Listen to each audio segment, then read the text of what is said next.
I never thought I'd be that person, the one who falls in love online, let alone on Reddit. But here I am, heart in pieces, typing this at 3 a.m. because I don't know who else to turn to. I'm Emma, 27, a graphic designer from Chicago. Last summer, I was in a rut. Bad dates, long work hours, and too many nights alone with my cat, Pixel. Reddit was my escape. I'd lurk in r Ask Women, laugh at r memes, and vent in r Off My Chest. One sleepless night, I posted in r Ask Reddit, "What's the most romantic thing you've never told anyone?" I expected a few sweet replies, maybe 50 upvotes. By morning, my post had exploded. 5K upvotes, hundreds of comments. People shared stories of secret crushes and unsent letters, but one comment stopped me dead.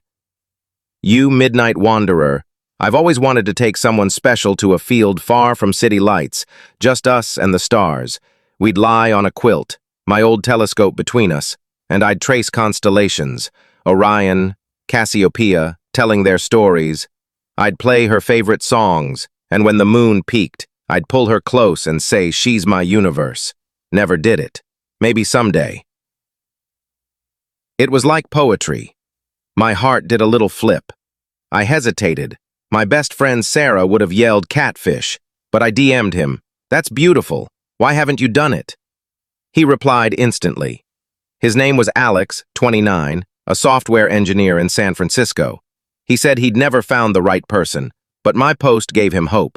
We started chatting, first about stars, then music. We both loved The National, then life. He was open about his anxiety, a bad breakup 2 years ago. I admitted I was scared of ending up alone. It felt like we were old friends. Our DMs became Discord calls, then FaceTime. Alex wasn't a model. Sandy hair, glasses, a shy smile. But his voice was warm, like a hug. We'd talk for hours, him coding, me sketching. Sarah was wary, but when Alex mailed me a CD of our favorite songs with a note, "For the girl who makes my nights less lonely," she softened. "Okay, he's sweet," she said, "but be careful." 3 months later, we planned to meet in Seattle, a halfway point. I was terrified. What if he was a creep? What if I wasn't enough? But when I saw him at the airport holding a sign with U/Starlit Escape, I melted. He hugged me like we'd done it forever. That night, he took me to a field outside the city, a quilt spread out, his telescope glinting. He played our playlist, pointed out Cassiopeia, and whispered, "You're my universe." I was all in. We started a long-distance relationship. Alex was perfect. He sent me custom art, called every night, even surprised me with coffee deliveries. But cracks appeared. He'd get quiet when I mentioned meeting my parents. He didn't like me posting on Reddit saying, "I want you to myself." Once he vanished for 2 days, claiming work stress. Sarah dug into his socials and found old photos with a woman, her face always blurred. "Who's that?" she asked. Alex brushed it off. "My ex, ancient history." I ignored the red flags. Love does that, right? 6 months in, I flew to San Francisco to visit him. His apartment was cozy, full of books and tech gadgets. But something felt off. One night, while he showered, I snooped. Don't judge. I was nervous. Under his bed was a locked box. My hands shook, but I found the key in his desk. Inside were photos, letters, and a silver ring, all addressed to Lila. In one letter, Alex wrote, "I'll never forgive myself if you're gone forever." My stomach dropped. I confronted him. His face went pale. "Lila was my ex," he said. "She disappeared 2 years ago. I didn't want to scare you." He said Lila was unstable, left him suddenly, and he'd been haunted by guilt. His eyes teared up, and I believed him. But that night, I couldn't sleep. He watched me, whispering, "You're not like her." It wasn't sweet. It was eerie. Back in Chicago, I couldn't shake it. I searched Reddit's true crime subs and found a thread about a missing woman in San Francisco. Lila, 26, last seen with her boyfriend, A. Commenters speculated he was controlling, maybe worse. My heart raced. Was A. Alex? I checked his Reddit history. His main account was clean, but I found a burner. You shadowed sky, posting in R dating. How do you recreate a perfect relationship? The replies were creepy. You can't replace her, man. I started noticing patterns. Alex's stories about Lila shifted. First she left, then she ran away, then maybe something happened. He'd text me late, asking, "You'd never leave me, right?" I found more burner accounts, deeming women with lines like, "I want to take you stargazing." It was my story, recycled.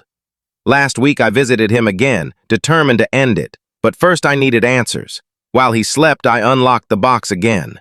There was a new photo. Me, sleeping, taken without my consent. Under it, a note in his handwriting. "She's not Lila, but she's close." I froze. Was he trying to replace her? Or worse? I confronted him that morning. He broke down, sobbing. "I loved Lila, but she left me broken," he said. "You made me feel whole again. I just wanted to fix what I lost." He swore he didn't hurt her, but his eyes were wild. "Don't leave me, Emma. You're my universe." I grabbed my bag and ran. I'm back in Chicago, but I'm scared. I blocked him, but he's using burners to message me. We're not done. I posted this here because Reddit started this, and I need your help. Is Alex dangerous, or am I overreacting? Lila's sister DM'd me yesterday, saying the police are looking at Alex again. I feel guilty for loving him, but I'm terrified of what he might do. The next few days were a blur. Sarah's couch became my fortress, Pixel curled beside me as I refreshed Reddit obsessively. Your comments poured in. Some urged me to flee the country, others suggested hiring a PI. One user, YouTrueCrimeBuff22, linked Alex to a cold case forum where Lila's disappearance was debated.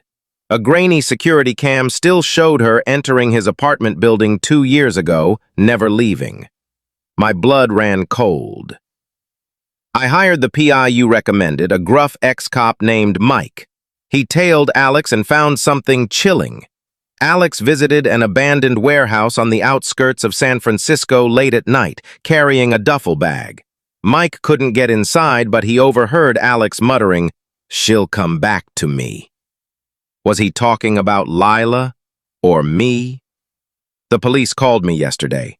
They'd searched Alex's apartment with a warrant, finding the box and a hidden room behind his bookshelf. Inside were more photos, Lila, me, and other women from his burner accounts, along with a journal.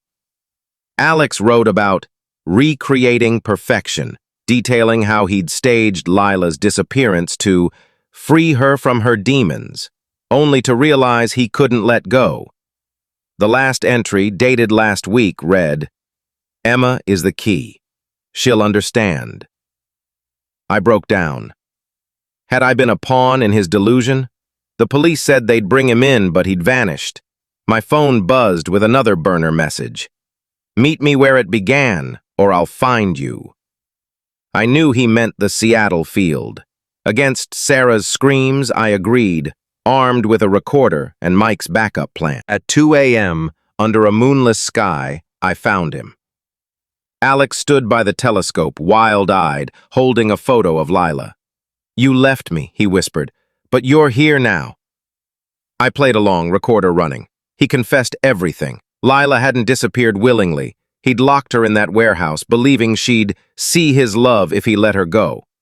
When she didn't, he buried her there. "You're different, Emma," he said. "You'll stay." Before he could grab me, Mike's team stormed in. Alex fought, screaming, "She's mine!" But they tackled him. The police found Lila's body in the warehouse, confirming his confession. He's in custody now, charged with murder and stalking. I'm safe back in Chicago, but the nightmares linger. The anonymous DM still haunts me. "You were lucky to escape. I wasn't." Was it another victim? A warning? I've given the police the message, but they're stumped. Reddit, you saved me. Your theories pushed me to act. Now I need your help again. Who sent that DM? Could there be more like Lila? Drop your thoughts. I'll read every one. Final update. It's been a week since Alex's arrest. I found peace lighting a candle for Lila last night. But just now, another DM pinged. He wasn't alone. Watch the stars. The screen froze, then glitched with a star map. I'm terrified but curious. Reddit, what do you think? Should I follow it or let it go? Your votes decide my next move.